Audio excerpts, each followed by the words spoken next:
자, 존 롤스의 사회정의론. 이것은 이제 사회복지정책 발달이론의 마지막 부분에 해당되는 것인데요.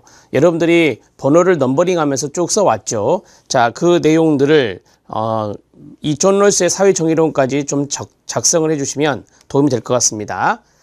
자, 제가 이제 핵심적인 부분들을 요약해서 써드렸는데, 존 롤스의 사회정의론입니다. 소셜 저스티스라고 하고, 자, 일명 정의론이다 이렇게 말을 해요. 정의론이다 이렇게 정리하고 있고요. 여기에서는 좀 키워드가 많습니다. 그래서 키워드를 좀 적어 놓으시면 좋겠는데요. 첫 번째, 이 저스티스라고 하는 정의는 공정성이 상당히 중요하죠. 공정성. 그래서 여러분 교재에 보시면 공정한 절차 이런 말이 있어요. 자, 공정한 절차에 의한 소득 재분배, 부의 재분배라고도 합니다. 부의 재분배 이런 것들을 강조하는 것이다. 자, 그러면 소득 재분배는 우리가 평등을 지향하는 거다라고 했잖아요. 그래서 평등을 추구하기 위한 것이 바로 이 정의론이다 이렇게 보시면 되고요. 자, 여기에서 우리가 이제 여러 가지 원칙들이 있어요. 그 원칙들을 뭐 1원칙, 2원칙 이런 식으로 이야기하거든요. 여러분 교재에 보시면 원칙이 좀 나와요. 그 교재 반가로 3번 쪽에 보시면 제1원칙 해서 나오고 그 다음에 제2원칙 이렇게 해서 나와요. 그래서 원칙이 여러 가지가 있는데 4가지 정도 기억을 하시면 돼요. 그 4가지 정도의 원칙에 대해서 제가 원칙의 명칭만 써드리도록 하겠습니다. 자, 그것을 잘 들어주세요. 자, 1원칙, 2원칙 이것은 알고 계셔야 돼요. 왜냐하면 시험에서 1원칙, 2원칙 이렇게 숫자를 넣어서 아라비아 숫자를 넣어서 낼 수도 있거든요. 그래서 1원칙은 평등한 자유의 원칙이다. 평등한 기본적 자유라고도 해요. 평등한 기본적 자유의 원칙 이렇게 타이틀 명칭을 알아놓으시고요. 그 다음에 제2원칙이다. 자, 제2원칙은 우리가 2가지가 있어요. 한 가지가 뭐냐면 차등의 원칙이 있어요. 차등의 원칙이 있고 그 다음에 기회균등의 원칙이 있어요. 기회균등의 원칙이 있다. 자, 이 2가지가 이제 충돌하잖아요. 이 2가지가 충돌시 기회균등이 우선한다라고 해요. 기회균등이 우선한다 이렇게 보시면 되겠습니다. 자, 그 다음에 하나 더 있는데요. 그게 바로 최소 극대화의 원칙이에요. 최소 극대화의 원칙. 자, 존 롤스의 사회정의론에서 나오는 원칙들은 다 적어드렸거든요. 여기에서 획일화된 평등, 이것은 틀린 지문이다. 이것도 알아두시면 돼요. 출제 포인트니까. 획일화된 평등을 이야기하는 분이 아니에요. 이 존 롤스는 사회정의론은 공정한 절차에 의해서 이루어지는 평등을 강조했던 것이죠. 했던 것이고요. 그 다음에 이제 개념이 있어요. 이 개념에서 여러분들이 한 2가지 정도를 좀 기억하시면 좋겠어요. 첫 번째는 원초적 입장이라고 하는 것과 무지의 배일 이 2가지의 개념이 있거든요. 이 2가지의 개념 정도만 아시면 돼요. 자, 여기까지 존 롤스의 사회정의론에서 중요한 단어들을 다 적어드렸습니다. 그래서 이 내용들을 좀 적어놓고 사회정의론에서 이런 단어들이 등장하는 거구나, 이런 원칙들이 있구나, 이런 식으로 접근하는 것이 가장 좋을 것 같아요. 자, 교재를 보겠습니다. 존 롤스의 사회정의론 정의론에서 첫 번째 1번, 존 롤스는 정의를, 저스티스를 공정한 절차에 의한 합의에서 찾는다 라고 해요.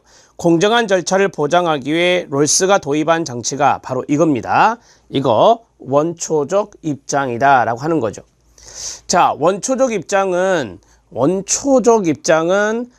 가장 처음의 상태, 그것을 우리가 원초적 입장이다 이렇게 말할 수 있겠죠. 어떤 사람들은 많이 가지고 있고 어떤 사람은 적게 가지고 있고, 이게 처음부터 이것이 정해졌다면 정해졌다면 이걸 원초적 입장이 아니죠. 당연히. 처음 아주 최초 또는 처음의 입장으로 돌아간다면 다른 사람이나 나나 모든 사람들이 다 없이 시작하는 거예요. 자, 없는 상태에서 시작하는 거예요. 그게 바로 원초적 입장이다. 이렇게 말할 수 있어요. 원초적 입장은 일종의 사고 실험 장치이자 사회 구성원이 정의 원칙에 합의하기 위해 수용해야 할, 받아들여야 할 도덕적 관점이라 할 수 있는데 원초적 입장을 특징짓는 조건은 크게 두 가지라고 해요. 그 두 가지가 바로 이거 무지의 배일이라고 하는 것과 최소 극대화의 원칙이 두 가지가 있어요. 그래서 이것이 바로 원초적 입장과 연관성 있는 두 가지 조건이에요. 첫 번째 무지의 배일입니다. 일반 인간 사회에 관한 일반적 사실 법칙은 알고 있으나 이러한 지식이 아닌 자, 그 다음에 밑줄 쫙 그어주세요. 자신의 자연적인 재능. 제가 아까 말씀드렸던 게 지위잖아요. 사회적인 지위, 인생 계획, 자신의 가치관에 대해서는 알 수 없다는 그게 바로 이제 무지의 배일이에요. 그래서 알 수 없다는 인지적 조건과 합의의 당사자들은 자기 이익을 극대화하고 타인의 이해관계에 대해서는 상호 무관심한 합리적인 존재라는 동기적 조건, 이것을 우리가 무지의 배일이다 이렇게 말을 해요. 자, 그러니까 뭐 예를 하나 들어보면 거기에서 사회적인 지위로 해보죠. 자, 사회적인 지위에 대해서는 어느 누구도 알 수 없다라고 하는 거예요. 어느 누구도 알 수 없는 게 무지의 배일이다 이렇게 이야기할 수 있죠. 그런데 이러한 것들이 이제 있을 때 자기의 이익은, 자신의 이익은 극대화하려고 하겠죠. 그 다음에 타인과의 이해관계에 대해서는 이 무관심한 합리적인 존재라고 하는 어떤 조건이 될 수 있는 것이 무지의 배일이다라고 해요. 거기에서 공정성이 시작되는 거예요. 그 다음에 최소 극대화의 원칙이 있어요. 그러면 무지의 배일로 씌운 인간에게 상위층, 지위로 이야기했네요. 하위층, 신분 중 누구 신분 계층에게 몫을 최대화 할 것이냐라고 가정을 한다면 어떻게 될까요? 그러면 자기가 하위층이 될 수 있잖아요. 무지의 배일 상태니까 자기가 하위층이 될 수 있으니까 하위층한테 좀 더 줘야 되지 않냐 이런 이야기를 하겠죠. 그게 바로 이제 최소 한계 계층에 많이 분배해야 된다. 극대화의 원칙이라고 말하는 거예요. 자, 계속 보면 가정한다면 대부분의 인간은 상위층보다는 하위층이 될 수 있다는 불안감이 생기겠죠. 그래서 몫의 수준이 낮은 하위 등급을 극대화시키는 선택을 한다는 원칙이다. 그 밑줄 친 부분이 바로 최소 극대화의 원칙의 개념이에요. 자, 최소는 거기 나온 대로 한다면 그 몫의 수준이 낮은 하위 등급이라고 했잖아요. 그럼 하위 계층을 말하는 거예요. 최소는 하위 계층을 말하는 거예요. 자기가 하위 계층에 포함될 수 있다는 불안감 때문에 자, 하위 계층에게 자, 극대화시킨다. 하위 등급을 극대화시키는 선택을 한다라고 했어요. 그러면 이러한 것들이 쉽게 말씀드리면 극대화, 부의 재분배에 해당되는 부분이잖아요. 그래서 이 재분배 부분을 극대화시킨다라는 선택을 한다라고 하는 것이죠. 자, 이게 다 원초적 입장, 즉 무지의 배일이었기 때문에 최소 극대화의 원칙이 나오는 거예요. 자, 이제 원초적 입장에서 사회 구성원들은 롤스가 말하는 정의의 두 가지 원칙에 합의하게 되는데 그 첫 번째가 평등한 자유의 원칙이에요. 각자는 모든 사람의 유사한 자유체계와 양립할 수 있는, 그렇죠, 저 사람도 자유롭고 나도 자유롭고 이런 양립할 수 있는 평등한 기본적 자유의 가장 광범위한 전체 체계에 대해 평등한 권리를 가져야 한다라고 해요. 근데 이 두 가지 중에서 평등과 자유 중에서 이 자유를 좀 더 강조한 단어예요. 이 원칙은. 그러니까 다른 사람도 자유롭고 나도 자유로운 것이 똑같아야 된다라고 하는 거. 그게 바로 이제 일종에서 평등이라고 쓴 거죠. 사상의 자유, 양심의 자유, 언론 집회의 자유, 선거의 자유, 공직 및 개인 재산을 소지할 자유 등 보통 헌법상의 기본권에 해당되는 가장 기본적인 자유를 보장할 것을 요구하는 거예요. 그래서 제가 그랬죠. 이 원칙은 자유가 키워드다. 이렇게 설명하시면 돼요. 설명을 이해하시면 돼요. 그 다음에 이 원칙은 두 가지가 있다 그랬어요. 차등의 원칙이 있고 기회균등의 원칙이 있어요. 차등의 원칙은 아까 말씀드렸던 최소 극대화의 원칙과 연관성이 있어요. 그러니까 이런 거죠. 최소 수혜자에게 최대 이익을 주자라고 하는 거예요.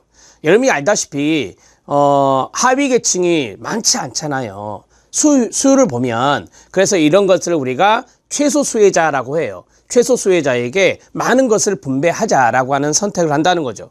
사회적, 경제적 불평등은 다음 두 가지 차등의 원칙의 오른쪽에 있는 거 읽어보세요. 시작. 최소 수혜자에게 최대의 이익이 되는 것. 이게 바로 차등이다라고 해요. 최소 수혜자에게 최대 이익이 되게 하는 것을 차등이라는 개념으로 말했어요. 기회균등은 아시죠? 공정한 기회를 보장해 주는 거예요. 공정한 기회균등의 조건 아래 모든 사람에게 개방된 직책과 권위가 또는 지위가 결부되도록 편성되어야 한다는 것입니다. 그러니까 사회적으로 경제적으로 불평등이 나타날 수밖에 없잖아요. 불평등이 없는 사회는 없어요. 자본주의 사회에서. 근데 이 불평등을 인정하겠으나 두 가지는 지켜라 라고 하는 거예요. 차등의 원칙을 지키고 기회균등의 원칙을 지켜라 라고 하는 거예요. 이런 것들을 이제 동그라미 1번에서 이야기하고 있고요. 동그라미 2번, 그 사회의 최소 수혜자, 즉 가장 약자인 자에게 가장 많은 분배 이익이 돌아가도록 할 때만, 이 이유는 뭐냐면 자기가 원초적 입장 무지의 상태에서 자기가 이 최소 수혜자, 즉 하위 계층에 놓일 수 있다는 불안감이 있다 그랬잖아요. 따라서 이렇게 할 때만 불평등을 허용한다는 거예요. 불평등을.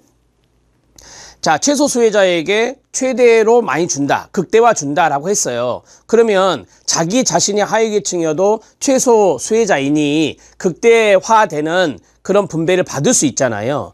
그렇다면 오케이, 불평등 인정하겠다. 이렇게 사람들이 공정한 절차에 의해서 합의가 이루어질 것이다 라고 하는 거예요. 자, 즉 약자를 배려하는 한도에서 성장과 발전이 용인될 수 있다는 의미가 되는 겁니다. 여기까지가 바로 존 롤스의 사회정의론이에요. 사회정의론은 제가 한 번 정도 나왔다 그랬잖아요. 근데 이 녀석이 계속 나올 수 있어요. 그래서 이 정도는 숙지를 해 놓으셔야 돼. 이 정도는 공부를 해 놓으셔야 여러분들이 이 정의론을 풀 수 있다. 자, 정의론을 우리가 문제로 풀 때 이 단어들을 잘 알아 놓으셔야 돼. 이 문구들이나 이 단어들을 알아 놓으셔야 여러분들이 혼동 없이 풀 수 있다는 것을 다시 한번 강조합니다. 자, 이 정도 사회 정의론을 마치고 그 다음에 복지국가 발전의 5가지 이론 정리를 보죠. 자, 여기에서 정의가 있고 특징이 있고 국가 역할, 복지국가 확대 이후, 복지국가 주요 대상, 그 다음에 한계, 이런 것들이 있는데요. 자, 여러분 이 아래로 내려갈게요. 산업화 이론, 독점자본주의 이론, 사회민주주의 이론, 이익집단 정치 이론이 있는데 이익집단 정치 이론에 이걸 쓰세요. 이 이익집단론, 우리가 앞에서 배웠던 다원주의 이론이죠. 자, 이익집단론과 유사라고 쓰면 돼요. 유사함, 이렇게 보시면 됩니다. 약간의 의미가 약간은 다르지만 이익집단의 정치 세력화, 이렇게 나와. 이것은 약간 다르지만 전체적인 포괄적인 의미에서 보면 동의어처럼 생각하셔도 무방하다라고 하는 것을 말씀드리는 거예요. 그 다음에 국가중심적 이론까지입니다. 우리 이거 다 배운 거 아닙니까? 여기서는 점검한다라고 생각하세요. 자, 그러면 사회민주주의 이론 별표 2, 그 다음에 독점자본이론, 국가독점자본주의론이에요. 정확히 말하면 사회민주주의 이론 별표 2, 그 다음에 이익집단 정치이론, 이익집단 정치이론은 여기 이익집단론과 유사하다고 봤을 때는 별표 1, 그 다음에 국가중심적 이론 패스. 독점자본 이론과 국가중심 이론은 거의 드물어요. 나오는 경우가 거의 드물기 때문에 제가 별표를 치지 않았어요. 산업화 이론 들어갑니다. 좀 빨리 볼 거예요. 왜냐하면 복습하는 거니까. 산업화가 되면 경제가 성장하고 기술이 발전하며 자원을 축적시켜 자동적으로 복지국가가 된다는 겁니다. 산업화의 동그라미. 특징, 산업화의 산물이고 그 다음에 산업화가 될수록 발전한다는 것입니다. 산업화의 동그라미. 욕구에 대한 경제적 자원이 있어서 복지국가가 가능하다. 자원의 동그라미. 산업화가 되면 자원이 많아지잖아요. 자원이 풍부해지고 그걸로 이제 해결된다라고 하는 겁니다. 그 다음에 복지국가, 사회복지를 필연적인 것으로 본다라고 했어요. 사회복지를 필연적인 것으로 본다. 산업화가 되면, 그래서 수렴한다라고 했었잖아요. 바로 밑에다가 수렴이론 이렇게 쓰면 돼요. 수렴이론 이렇게 쓰면 됩니다.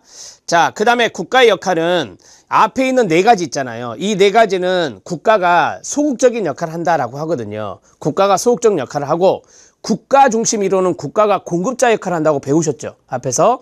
그래서 국가가 공급자 역할을 하기 때문에 국가 중심 이론 맨 마지막에 있는 국가 중심 이론만 국가가 적극적인 역할을 한다 그래요. 자, 그 다음에 계속하죠. 국가 역할은 단순한 시행자다. 그리고 산업화에 대한 필요성 이런 것들이 있어요. 그러니까 산업화가 되었으니까 복지국가가 필요하다 이렇게 이야기하는 거예요. 그 다음에 복지국가 주요 대상은 상대적 불이익 집단인 노동자 계층이다. 산업화가 되면 노동자 계층이 존재하겠죠. 그래서 노동자 계층이 대상이 된다라고 하는 거고, 한계는 계급 갈등이나 정치적 변수를 무시했다라고 하는 겁니다. 계층 간의 갈등이 있을 수 있죠. 그 다음에 정치적인 변인이 있을 수 있잖아요. 그런 것들을 무시했다라는 게 산업화 이론의 단점입니다. 자, 그 다음에 독점 자본 이론 들어갑니다. 자본주의가 독점 자본주의 단계에 가면 계급 문제 해결과 계층 문제라고 할 수 있어요. 양극화 이런 거요. 그 다음에 노동력 재생산이 필요하여 복지국가가 된다라고 하는 거예요. 자, 자본주의가 독점 자본주의 단계까지 갔다. 이게 이제 앞에서 했던 거대 자본. 이 거대 자본이 많을수록 독점 자본주의가 될 수 있거든요. 그 다음에 산업화가 간과한 계급 갈등의 문제, 계층 간의 갈등, 그 다음에 노동력 재생산을 분석하여, 이 노동력의 재생산이라는 것은 실업 문제가 발생하잖아요. 실업 문제가 발생하면 거기에 대해서 국가가 해결을 한다. 그래서 실업 정책을 펼친다. 적극적 노동시장 정책 이런 것들이 여기에 들어가거든요. 그러면 이런 것을 이제 노동력의 재생산이라고 그래요. 그래서 이런 것을 분석하여 복지국가를 설명하고 있고, 자본 소유로부터 나오는 경제적 힘이 지배적인 것으로 본다. 여러분, 이 자본 소유가 그게 바로 거대 자본이 되는 거예요. 거대 자본. 그래서 이 거대 자본으로부터 나오는 어떤 경제적 힘이 있을 거 아니에요. 그게 바로 지배적인 것으로 보게 되는 것입니다. 독점 자본 이론 계속 가죠. 이것도 마찬가지 소극적인 역할, 국가의 소극적인 역할이다 이렇게 이야기하는데, 국가 역할은 자본가의 하수인이다. 이 자본가는 거대 자본이 돼요. 그래서 거대 자본과 국가가 융합을 한다 그랬잖아요. 근데 이 국가가 하수인 역할을 하는 거예요. 계급 갈등과 독점 자본 축적에 대한 필요성이다 라고 했어요. 이 계층 간의 갈등을 해결해야 되잖아요. 그 다음에 독점 자본 축적이 되면 여기에 대해서 이제 아무래도 국가가 간섭을 좀 해야 되거든요. 그래서 여기에 대한 필요성으로 인해서 이 복지국가가 발전했다라고 하는 겁니다. 복지국가를 다시 한번 말씀드리면 어떠한 집합적인 책임을 국가가 지는 거니까. 그 다음에 복지국가 주요 대상은 자본과 계급, 불이익 집단을 위한 것이 아니다라고 하는 거예요. 그래서 복지국가의 주요 대상은, 이 국가가 간섭의 대상은 노동자 계층이 아니라 이 거대 자본과 융합을 한다 그랬으니까 거대 자본이 자본과 계급이 돼요. 그래서 복지국가의 주요 대상이 되는 것이고요. 한계는 지나치게 경제적 결정론에 의존하고 있고 민주정치의 여러 행위, 자 역할을 무시한다. 여러분이 알다시피 민주정치 하면 시민사회단체라든지 여러 이익집단들이 있어요. 근데 그런 것들을 무시한 것이 바로 독점 자본이론의 한계다 이렇게 말하고 있어요. 사회민주주의로는 제가 그랬죠. 노동자 계층의 정치 세력화, 이게 제일 중요하다. 자본과 노동의 정치적인 권력 투쟁에서, 그 다음 밑줄 친 거 시작. 노동계급의 정치적 세력이 커져서 복지국가가 된 것. 이게 여러 번 출제가 된 거예요. 그래서 제가 밑줄 포인트 줬고요. 그 다음에 자본과 노동의 정치적인 권력 투쟁에 초점을 둔다. 아무래도 이제 자본가 계급과 노동자 계급의 권력 투쟁에서 이 노동자 계급이 정치적 세력화가 커지면서 힘을 발휘하게 되는 거죠. 자, 노동자 계급의 정치 세력의 확대, 이런 것들이 나오면 사회민주주의론이 돼요. 자, 국가 역할은 노동자 계급과의 어떤 타협자가 되는 거예요. 그러니까 노사정 타협이란 말이 있죠. 노사정 타협. 그런데 노동자 계급이 이제 커지니까, 세력이 커지니까 노동자 계층과 국가가 타협을 하는 거예요. 자, 노동자 계급의 정치적 힘이 증대된다. 그래서 복지국가가 확대되었다라고 하는 겁니다. 상대적 불이익 집단인 노동자 계층이 대상이 되는 거예요. 여러분이 이제 아시다시피 노동자 계층이 불이익 집단이 됐을 때 정치적인 세력화가 되면서 힘을 키우거든요. 그래서 자기들의 어떤 입심이랄까? 그런 것들을 강하게 발휘하는 거예요. 그래서 이 복지국가는, 사회민주주의론에 의해서 복지국가가 발전했다는 이 복지국가는 이 노동자 계층이 주요 대상이 되는 거예요. 불이익 집단의 정치적 힘이 커졌기 때문에 이 노동자 계층이 대상이 되는 겁니다. 그러면 한계는 뭐냐? 노동자들의 계급의식 동질성이 약하다. 그 다음에 순수 노동자의 지지 세력이 약하다라고 했어요.